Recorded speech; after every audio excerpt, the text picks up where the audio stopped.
अक्टूबर 2024 को अर्जेंटीना में एक बंदा जो सिर्फ 2 हफ्ते पहले ही अपने बेस्ट फ्रेंड का एक कॉन्सर्ट अटेंड करने आया था, वो 3rd फ्लोर से नीचे था। लेकिन जब उसकी इन्वेस्टिगेशन हुई तो उसके पॉकेट्स में से रूम में एक पूरा टूटा हुआ लैपटॉप था और उसके फोन में उसने अपनी एक्स को भेजे गए कई सारे मैसेजेस थे that I am not well, I am going to die. कोई उसकी बात को सीरियसली ले ही नहीं रहा था और ये बंदा और कोई नहीं, एक वर्ल्ड के बिगेस्ट बैंड का मेंबर था, लियाम पैन। और यहीं से दुनिया के सबसे बड़े बॉय बैंड का हमेशा के लिए एक एंड था जिसका नाम था वन डायरेक्शन। इनके फैंस हमेशा से चाहते थे कि सारे मेंबर्स रीयूनाइट हो, पर वो इस तरीके से बिखर जाएगा किसी ने सोचा भी नहीं था। और आज के टाइम पर ये बैंड के मेंबर्स एक साथ दिखाई भी नहीं देते हैं। तो आखिर ऐसा तो क्या ही हो गया था कि इन्होंने इतने बड़े वर्ल्ड वाइड फैंडम को ही ठुकरा दिया। ये बैंड की शुरुआत हुई थी एक ब्रिटिश शो से जिसका नाम था एक्स फैक्टर और उस टाइम पर वहां पर ये 5 लड़के आए थे, जिसमें से एक मेंबर का नाम था हैरी स्टाइल्स जो कि 16 साल का था, लुइस टॉमिल्सन जो कि 18 साल का था, जैन मलिक जो कि 17 साल का था, नियाल हॉरेन जो कि 16 साल का था और लियाम पेन जो कि 16 साल का था। उस टाइम पर उनके पास 0 एक्सपीरियंस था और ना ही उन्होंने कभी अपनी जिंदगी में फेम देखा था। वो सारे के सारे लड़के एक मिडिल क्लास बैकग्राउंड से आते थे। ये सारे अपने सोलो एडिशंस दे चुके थे, लेकिन कोई भी अकेले जजेस को इंप्रेस कर ही नहीं पाया। वो उन्हें पसंद तो आए थे, लेकिन उनको लगा कि ये ज्यादा लंबा कंपीट नहीं कर पाएंगे। लेकिन वहां पर एक सिंगर थी जिसका नाम था निकोलस शर्जिंगर और वहां पर 2 जजेस और थे, साइमन कॉवेल और लुइस वॉल्च। इन तीनों जजेस ने एक डिसीजन लिया कि इन सारे बच्चों को एक साथ लाया जाए और उन्होंने एक बॉय बैंड बनाने का सोचा और उन्होंने उसमें स्पेशली लियाम को ग्रुप का लीडर बनाया। और ऐसे ही वन डायरेक्शन तैयार हुआ बिल्कुल ही एक्सीडेंटली। एक बार सोच के देखो, अगर उस टाइम पर निकोलस शर्जिंगर को मन नहीं होता कि भाई मुझे बैंड नहीं बनाना है, देन भाई आज के टाइम पर हम ये बैंड को देख ही नहीं पाते हैं। वैसे उन्होंने ये बैंड तो बना दिया था, लेकिन उस टाइम पर ये एक्स फैक्टर पर 3rd प्लेस पर आ रहे थे। लेकिन उस टाइम पर क्राउड इनके लिए बिल्कुल पागल हो गया था और इनके लिए हारना भी जीतने से बहुत बड़ा था। और उस टाइम पर जो साइमन कॉवेल था जो कि जजेस में से एक था, उसने इनको तुरंत साइको रिकॉर्ड्स के अंदर साइन करवाया और फिर 2011 में इन्होंने अपना पहला डेब्यू सॉन्ग निकाला जिसका नाम था व्हाट मेक्स यू ब्यूटीफुल।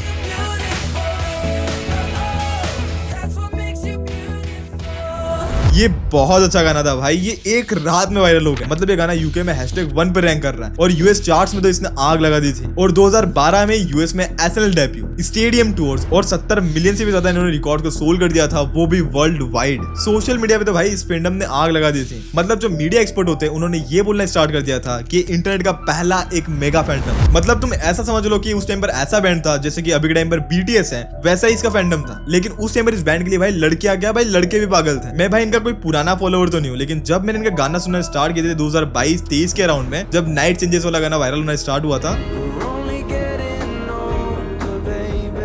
उस टाइम पर भाई मैं इनका फैन बन गया था। भाई ये बैंड बहुत गोटेड है और उस टाइम पे मैंने डिसाइड किया था भाई इस पे एक वीडियो तो बनाना। मतलब इनके गाने बहुत ज्यादा एडिक्टिव है, अगर तुम सुनने बैठोगे तो भाई सुनते ही रह जाओ। और भी इन्होंने कई सारे सॉन्ग्स निकाले जो कि बहुत ज्यादा फेमस हुए, जैसे night changes, story of my life, drag me down, perfect, best song ever, steel my girl, one thing, little things. और ये गाने सारे इनके हिट थे जिस पर 100 मिलियन से भी ज्यादा व्यूज थे और कई सारे गानों में तो 500 मिलियन से भी ज्यादा व्यूज और कुछ में 1 बिलियन व्यूज भी हैं। और फिर साथ में 2011 से 15 के बीच वन डायरेक्शन और जस्टिन बीबर दोनों ही पीक पे थे। दोनों के अलग अलग फैन बेसेस थे, जैसे कि डायरेक्शनर्स जो कि 1D के फैंस थे और बिलीवर्स जो कि जस्टिन बीबर के फैंस थे। वो एक दूसरे से लड़ते रहते थे, जैसे कभी कभी दोनों एक साथ एल्बम ड्रॉप करते थे, कभी चार्ट्स पे #1 पे आने के लिए इनके बीच में कंपटीशन होता था और इसलिए इनके फैंस के बीच में बहुत राइवलरी होती थी। मतलब एक दूसरे से झगड़ते रहते थे कि कौन ज्यादा पॉपुलर है, किसका आर्टिस्ट ज्यादा बेटर है। ये लड़के इतने बड़े हो गए थे कि इनके होटल के बाहर फैंस रात भर रुकते थे और कई बार टेंट लगा देते थे और अगर वहां पर सिक्योरिटी नहीं होती तो शायद वो वहां से बाहर भी नहीं निकल पाते। लेकिन कुछ चीजें ऐसी थी इस बैंड के अंदर जो कि शुरुआत से बहुत ज्यादा अजीब थी और इसने इस बैंड को टूटने पर मजबूर कर दिया। जैसे कि जो साइमन कॉवेल था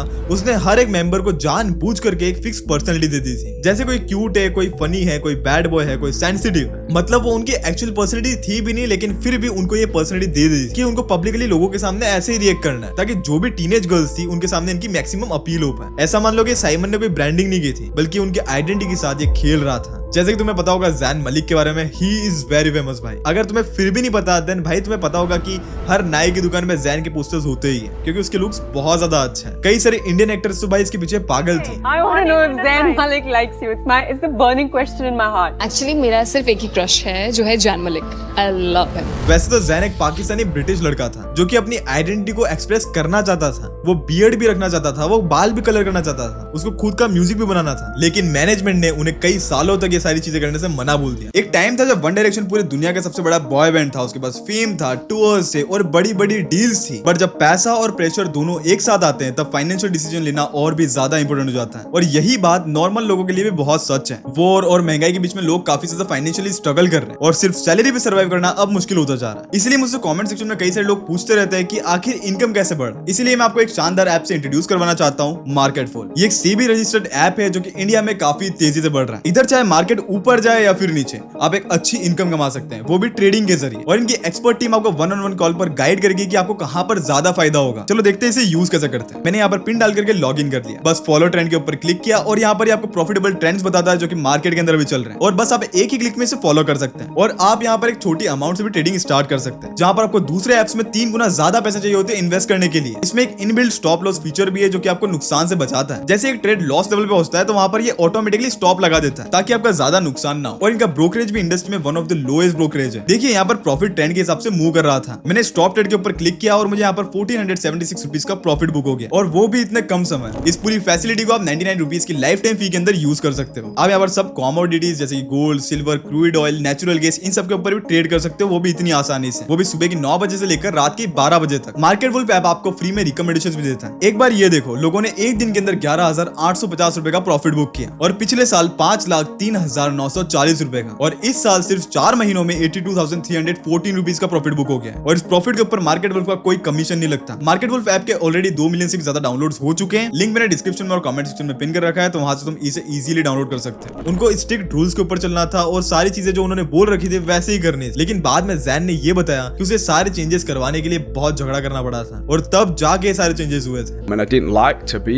in them kind of environments. It was just a bit too much, you know. Yeah. I was always a bit more reserved kind of guy, a bit, you know, artistic, wanted to do my own thing. I didn't really want to be in that. ऐसे उनके एक band member Niall के साथ भी ऐसा ही होता था। ये बैंड का इकलौता एक ऐसा मेंबर था जिसके ऊपर बहुत लीस्ट एक्सपोजर था। इसके सारे फैंस को शक था कि ये मैनेजमेंट नियाल को जानबूझकर दबाने की कोशिश कर रही है, जैसे कभी उसके स्टेज पे माइक को बंद कर देना,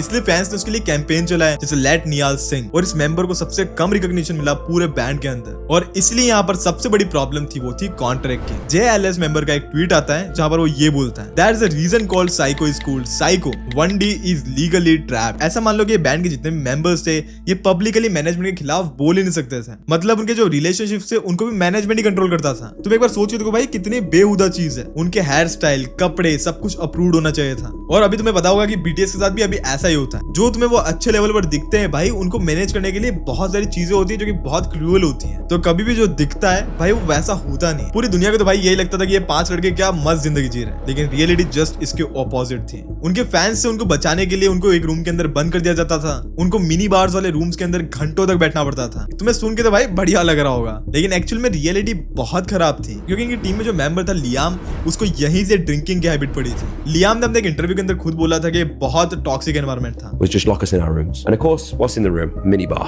So at a certain point I thought, well, I'm going to have a party for one. And that just seemed to carry on throughout many years of my life, even for someone who's, you know, as young as I was. It was wild. और ये तो मैंने सिर्फ तुम्हें इतना सा context दिया, back and चीजें और खराब थी। जैसे लियाम पेन ने ये बताया था कि वो पिल्स और अल्कोहल एडिक्शन के अंदर था, और ये सारी आदतें उसे वन डायरेक्शन के टाइम पर ही पड़ गई थी। There's like a few pictures of me on a boat and I'm all like bloated out and I call it pills and booze face. And I was like this, like my face was just like 10 times more than it is now. उसने उस time पर ये भी बोला था कि उसे suicidal thoughts आते थे। You were having moments of suicidation and Yeah, I mean, there's some stuff that I've definitely like never spoken about to do with it. It was really severe. ऐसा ही जैन मलिक के साथ था। उसे स्टेज के ऊपर anxiety होती थी और इसी कारण से उसे ऑफ स्टेज भी एंजाइटी होने लगी, और इसी वजह से उसे ईटिंग डिसऑर्डर होने लगा, जिस वजह से वो 2-3 दिन तक बिना खाए रह सकता था। Food was something I could control, so I did. और वो इस बैंड के अंदर इस तरीके से ट्रैप हो चुका था कि उसे पता नहीं लगा कि आखिर वो है कौन। और ऐसा ही नियाल हॉरन के साथ भी था। उन्हें फोर्सफुली इस बैंड के अंदर चीजों को करना ही पड़ता था। जैसे एक बार नियाल को नी इंजरी हो गई थी और फिर भी उसे जबरदस्ती स्टेज पर परफॉर्म करना पड़ा। जैसे इसके अंदर एक और मेंबर था लुइस टॉमिल्सन, उसके तो कई सारी पर्सनल ट्रेजेडीज भी हो गई थी। जैसे उसकी मॉम की डेथ हो गई थी, उसकी सिस्टर की भी डेथ हो गई थी, थी, ये इकलौता एक ऐसा मेंबर था जिसे पूरे इंडस्ट्री के अंदर बहुत कम सपोर्ट मिला और इस पूरे बैंड के अंदर ये सबसे बड़ा क्रू मेंबर था। उसकी सबसे बड़ी फ्रस्ट्रेशन भी यही थी कि भाई इतनी ज्यादा मेहनत करने के बाद भी मुझे रिकॉग्निशन नहीं मिल रहा। ऐसा ही हैरी स्टाइल्स के साथ था। उसने अपने इंटरव्यू के अंदर ये बोला था, हमें मजबूर किया गया था कि हम अपने आप का बहुत कुछ दूसरों को दे दें। A lot of my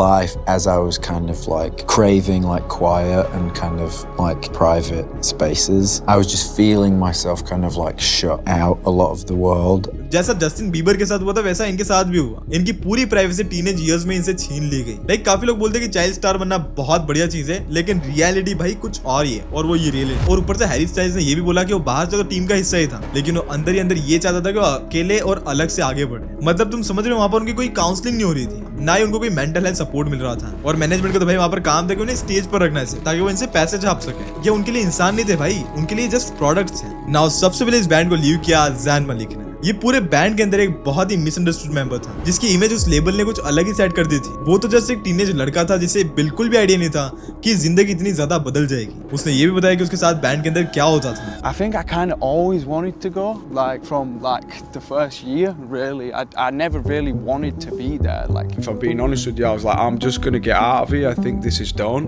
and I just seen it, and I completely selfishly wanted to be the first person to go and make my own record. जैसे 50 टेक्स के अंदर अपनी आवाज को रिकॉर्ड करो वरना रिजेक्ट कर देते थे। उसे बैड बॉय इमेज दे रखी थी, जिसकी वजह से उसके कपड़े भी ऐसे पहनने पड़ते थे जैसे कि लेदर जैकेट और भी कई सारी चीजें जो कि बैड बॉय इमेज उसकी कैरी कर सके। फिर मार्च 2015 में जब उसने लीव किया, कई सारे लोगों ने उसे क्रिटिसाइज भी किया कि वो इतना सारा फेम पैसा छोड़ के कहाँ जा रहा है। कई सारे लोग तो ये बोलने लगे कि अगर कोई दूसरी चीज करेगा देन भाई वो फेल हो जाएगा। लेकिन वो पहला ऐसा बंदा था जिसने अपने मेंटल हेल्थ को और अपने सोलो करियर को ज्यादा प्रायोरिटी दी। वन डायरेक्शन के बाद उसने अपना एक गाना निकाला पिलो टॉक, और उसके ऊपर बिलियंस ऑफ स्ट्रीम्स हो गए, वो भी सिर्फ पहले ट्राई के अंदर ही। जिस स्टाइल को 50 बार बैंड के अंदर रिजेक्ट कर दिया गया था, वो स्टाइल फाइनली उसके काम आ रही थी। फिर उसके बाद गिगी हदीद के साथ उसका रिलेशनशिप भी चला, लेकिन वो काफी लंबे टाइम तक चल नहीं पाया। लेकिन उस टाइम पर उसकी बेटी हुई जिसका नाम था खाई। इनडायरेक्टली सबको अपना सोलो करियर ही बनाना था। They don't want to rely on any band और लेबल्स। और फिर उनका एक लास्ट एल्बम आया और अचानक से बैंड टूट गया। अभी के टाइम पर सबसे सक्सेसफुल करियर जिसका है वो है हैरी स्टाइल्स का। उसने कई सारी ग्रैमी विनिंग्स एल्बम किए, उसने कई सारी हॉलीवुड में मूवीज में भी काम किया और कई ज्यादा पैसे बनाए वन डायरेक्शन के मुकाबले। हैरी स्टाइल्स ने लंदन में वेम्बली स्टेडियम को एक बार नहीं 6 बार back to back sell out किया। वेम्बली भाई कोई नॉर्मल स्टेडियम नहीं है, यहाँ परफॉर्म करना ही एक ड्रीम होता है लोगों का, और हैरी स्टाइल्स ने उसे 6 नाइट्स तक फुल हाउस कर दिया था। लेकिन अब हैरी स्टाइल्स का ये मानना है कि अगर वन डायरेक्शन का रियूनियन होता है देन भाई वो उसे पीछे खींच देगा। कई बार उनके मेंबर्स के बीच में उनके छोटे मोटे बीफ्स भी हुए हैं, और अभी के टाइम पर इनसाइडर्स का ये मानना है कि सारे मेंबर्स के साथ हैरी ने अपने आप को डिस्टेंट कर लिया। स्पेशली अपने आप को उसने लुइस से तो बिल्कुल अलग ही कर लिया। और अगर तुम अभी देखो तो वो इंस्टाग्राम पे किसी मेंबर को फॉलो भी नहीं करते हैं। नियाल भी अपने करियर में बहुत ज्यादा बढ़िया कर रहे हैं, उनका बहुत अच्छा करियर चल रहा है। वो सारे बाकी मेंबर्स के साथ भी अच्छे टर्म्स पे भी हैं, और लियाम भी उनके कॉन्सर्ट को अटेंड करने गया था। लेकिन सबसे ज्यादा इसमें स्ट्रगल किया लुइस ने। उसने फाइनली 2020 में जाकर साइमन कॉवेल की मैनेजमेंट छोड़ी। उसने कई बार फैन से पब्लिकली सपोर्ट भी मांगा, लेकिन वो अभी के टाइम पर जैन मलिक के साथ एक डॉक्यूमेंट्री कर रहा है जो कि 2026 में आने वाली है। पर मुझे नहीं लगता कि अब ये होना भी पॉसिबल है, क्योंकि लुइस और जैन मलिक के बीच में भी झगड़ा हो चुका है। र्यूमर तो है कि जैन मलिक ने लुइस टॉमिल्सन को पंच किया, जिस वजह से इन दोनों के बीच में भी सिचुएशन खराब हो चुकी है। लेकिन अगर वन डायरेक्शन के किसी मेंबर ने रियूनियन को सबसे ज्यादा सीरियसली लिया तो वो था लियाम पैन। जहां बाकी मेंबर्स अपनी लाइफ में बिजी हो गए थे, लियाम हमेशा रियूनियन के टॉपिक को जिंदा रखता था। मतलब वो अकेला था जो सबको दोबारा वापस से देखना चाहता था। वो वन डायरेक्शन से इमोशनली बहुत ज्यादा कनेक्टेड था, और तुम बोल सकते हो कि वन डायरेक्शन उसकी आइडेंटिटी का पार्ट था। लेकिन तुम आइडेंटिटी तो देखो, मतलब जिस इंसान को सबसे ज्यादा रियूनियन चाहिए था वो आज के टाइम पर हमारे बीच नहीं है।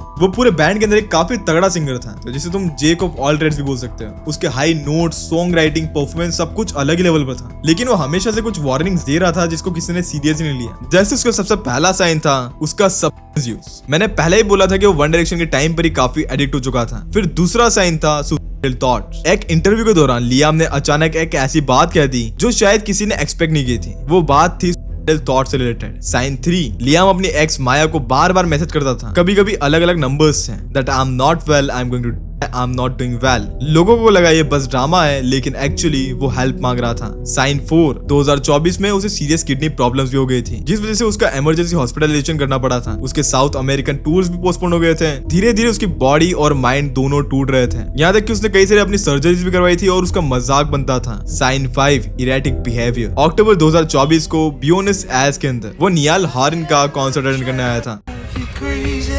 Just how fast the night changes. वहाँ पर वो अपनी गर्लफ्रेंड के साथ 5 दिन का प्लान बना के आया था कि वो वहाँ पर रुकेगा। उसने कई सारी स्नैप्स भी डाली थी, कई सारी स्टोरीज भी डाली थी और सब कुछ एकदम नॉर्मली लग रहा था। लेकिन उनका प्लान 5 दिन से 2 हफ्ते में बदल गया था। इसलिए अक्टूबर 14 को उसकी गर्लफ्रेंड केट फ्लोरिडा वापस चली गई। लेकिन उस टाइम पर लियाम बिल्कुल अकेला था उसके होटल रूम में और कई सारे लोगों ने वहाँ पर रिकॉर्ड भी किया था कि कुछ अजीब सी हरकतें कर रहा था उसके होटल रूम में और वहाँ पर वो काफी ज्यादा ड्रंक भी था और वो अपने कंट्रोल से बिल्कुल बाहर था। लेकिन उसके आखिरी टाइम में उसने लैपटॉप को अपने रूम के अंदर स्मैश कर रखा था और इस चीज की होटल के एम्प्लॉइज ने फोटोज भी ली थी। होटल के मैनेजर ने उससे पहले ही एक इमरजेंसी कॉल की थी कि यहाँ पर एक आदमी एग्रेसिव हो रहा है, वो बालकनी वाले रूम में है और उसकी जान खतरे में है। इमरजेंसी सर्विसेज आने से पहले ही वो नीचे गिर गया। फोरेंसिक रिपोर्ट में ये आया कि वो बिल्कुल ही अनकॉन्शियस था और ऊपर से ये पता लगा कि उसने कई सारी हैवी सब्सटेंस ले रखे थे। लेकिन वहीं पर ये पता लगता है कि ये इंसान सालों से हेल्प मांग रहा था, अलग नंबर से, पॉडकास्ट पर और पब्लिकली भी, लेकिन कभी सिस्टम ने सुना ही नहीं। मैनेजमेंट जो सालों तक उसकी जिंदगी को कंट्रोल कर रही थी वो कहाँ थी। लेकिन उसके बाद ये 4 मेंबर्स लियाम के फ्यूनरल पर गए